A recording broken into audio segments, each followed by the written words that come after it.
बोडारे पूनम हरिलाल हरिपाल,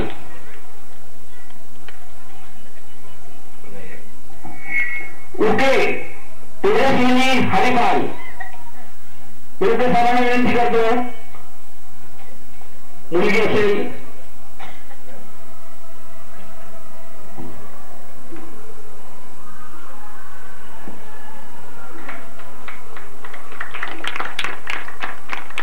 गजबीर महेंद्र रामदास, गजबीर महेंद्र रामदास।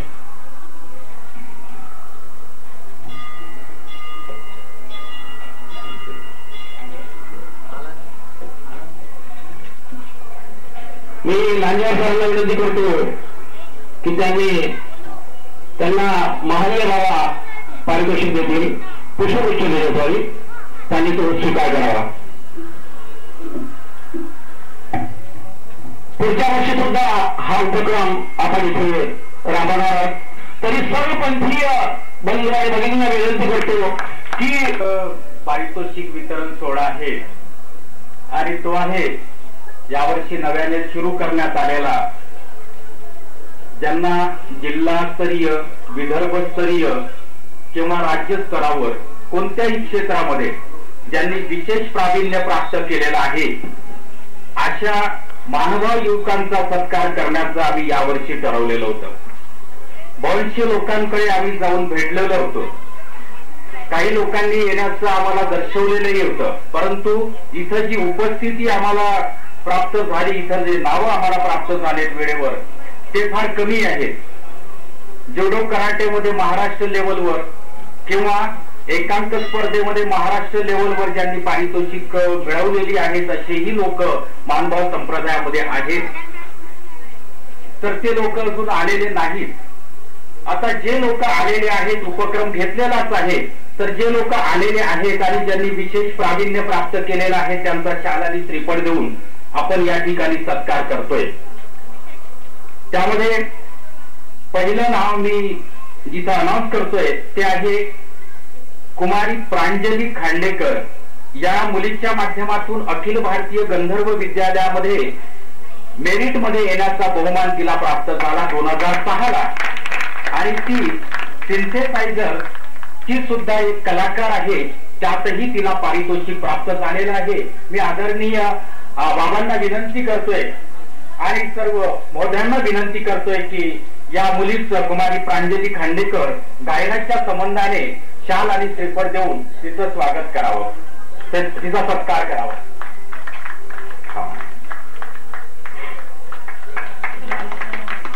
शाल आणि श्रीफळ देऊन तिचा सत्कार केला। भविष्यामध्ये मानभाव संप्रदायामध्ये असणाऱ्या युवकांना आणि युवतींना योग्य ती चालना प्राप्त व्हावी, त्यांनी सुद्धा योग्य प्रावीण्य प्राप्त करून घ्यावं, त्यासाठी प्रयत्न करावा, म्हणून हा मानभाव परमार्ग अध्ययन संस्थेच्या माध्यमातून नव्याने निर्माण केलेला प्रयत्न आहे। त्यामध्ये दुसरं नाव मी अनाउन्स करतोय, ज्यांना बॉम्बेमध्ये धावण्याच्या शर्यतीत पहिला क्रमांक प्राप्त झाला, दिल्लीमध्ये व्हॉलीबॉल मध्ये ज्यांची समूह आणि ज्या समूह मध्ये ते होते तिथंही पहिला क्रमांक प्राप्त झाला, जबलपूर मध्ये व्हॉलीबॉल मध्ये पहिला क्रमांक ते असताना तिथं प्राप्त झाला, लातूर मध्ये गोळाफेक मध्ये पहिला क्रमांक प्राप्त झाला, आणि विशेष की ही जी शाळा आहे ती मतिमंदांची शाळा आहे। सेवायोग मतिमंद मुलांच्या शाळेमध्ये तो विद्यार्थी शिक्षण घेत आहे आणि त्या शाळेच्या माध्यमातून मतिमंद असतानाही या जीवनामध्ये संघर्षाला सामोरे जाऊन कुठेतरी सामोरं जाण्याचा पायंडा त्याने निर्माण केलेला आहे। म्हणून मानभाव परमार्ग अध्ययन संस्थेच्या माध्यमातून आम्ही त्याचं शाल आणि श्रीफळ देऊन स्वागत सत्कार करतोय। ते आहेत मिलिंद वाकडे, त्यांना मी या ठिकाणी व्यासपीठावर आमंत्रित करतोय आणि परमपूज्य पट्टाधीश मादाचार्य परमश्रद्धेय आदरणीय श्री मल्ले बाबा यांना विनंती करतोय की त्यांनी या मुलाचा शाल आणि श्रीफळ देऊन सत्कार करावा।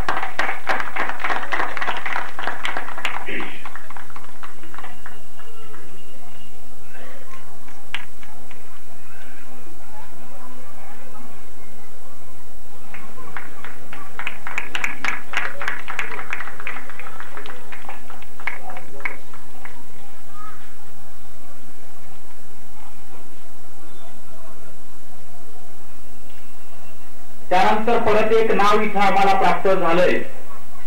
7-8 नावं होती, परंतु ते लोक इथं उपस्थित झाले नाहीत. आता एक नाव राहिलेलं आहे, ते आहे ज्यांची विदर्भामध्ये सर्पमित्र म्हणून ख्याती आहे, ज्यांचं नाव सर्पमित्र म्हणून उमरेड, बियापूर आणि कुहीच्या परिसरामध्ये अग्रगण्यपणे घेतलं जाते. आणि नागपूरमध्ये विदर्भामध्ये सर्पमित्र म्हणून ज्यांना वृत्तपत्रांच्या माध्यमातून ख्याती प्राप्त झालेली आहे, असे उमरेडचे श्री विवेक चव्हाण यांना मी इथं आमंत्रित करतोय. श्री विवेक चव्हाण हे आदरणीय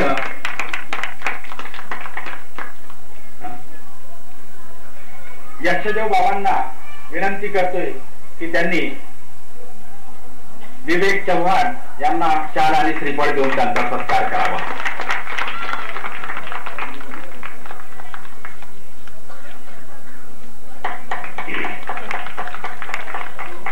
भविष्यामध्ये सुद्धा हा उपक्रम चालू राहील. ज्यांच्याकडेही अशी नावं असतील ज्यांनी जिल्हास्तरीय, विदर्भस्तरीय किंवा राज्य स्तरावर महानुभाव असेल तर ज्याने ख्याती प्राप्त केलेली आहे, प्रावीण्य प्राप्त केलेला आहे, अशा लोकांची यादी आमच्याकडे आपण सादर करावी. पुढच्या वर्षी सुद्धा हा उपक्रम कंटिन्यू सुरू राहील. आणि यानंतर हे व्यासपीठ मी मान्य सौ शिंगाडे मॅडमकडे सोपवितो.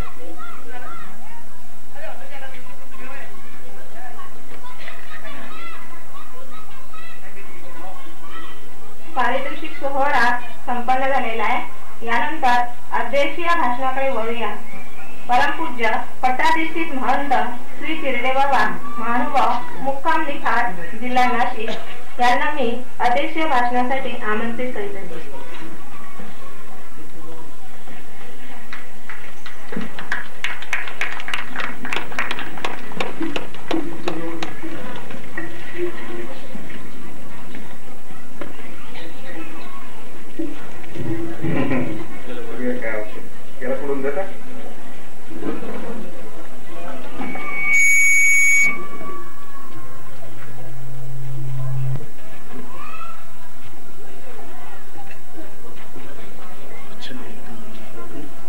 आजच्या कार्यक्रमाचे अध्यक्ष आदरणीय परमस्नेही महंत वाकीकर बाबा, त्यांच्या स्नेहामुळे मी इतक्या वेळ त्या अध्यक्षांच्या त्या जागेवर बसून होतो. प्रचंड वेदना होत होत्या. येणारा प्रत्येक जण म्हणतोय, हो परम पूजनीय पट्टाधीष्ठित, मी परम नाही, पूजनीय तर नाहीच नाही, पट्टाकडी कमरेला वापरत नाही आणि होणारा अन्याय गेली 3 तास सहन करतो आहे. वाकीकर बाबत प्रेम सहन करा. खरे वारस, खरे हक्कदार ते होते. आणि म्हणून कुणी म्हणू अथवा नको, मी मात्र म्हणेन कार्यक्रमाचे अध्यक्ष सस्नेही वाकीकर बाबा,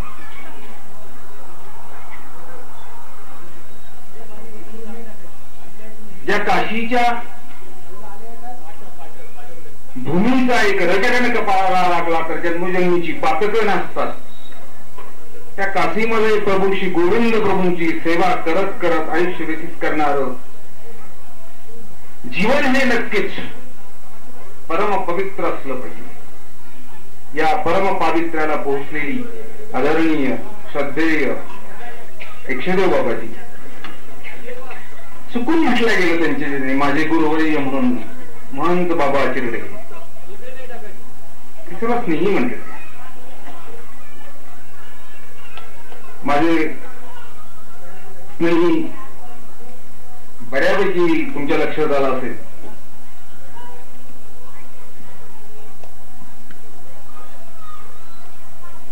दत्तराज बाबाजी शेवलीकर,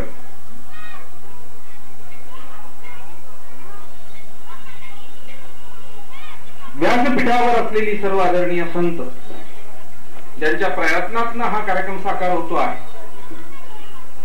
ती सर्व परमार्ग महानुभाव परमार्ग अध्ययन मंदिराची सर्व ट्रस्टी, सर्वज्ञ श्री चक्रधर महाराजांच्या विचारावर प्रेम करणारी सर्व की महानुभाव.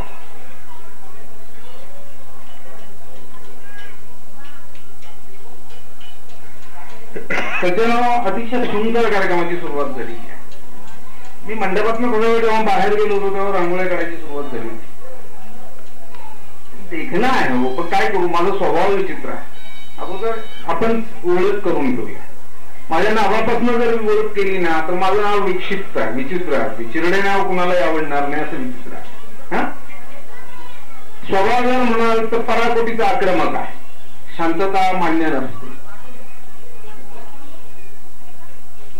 आणि या आक्रमकतेमुळे कोटात एक असं कधी घडत नाही.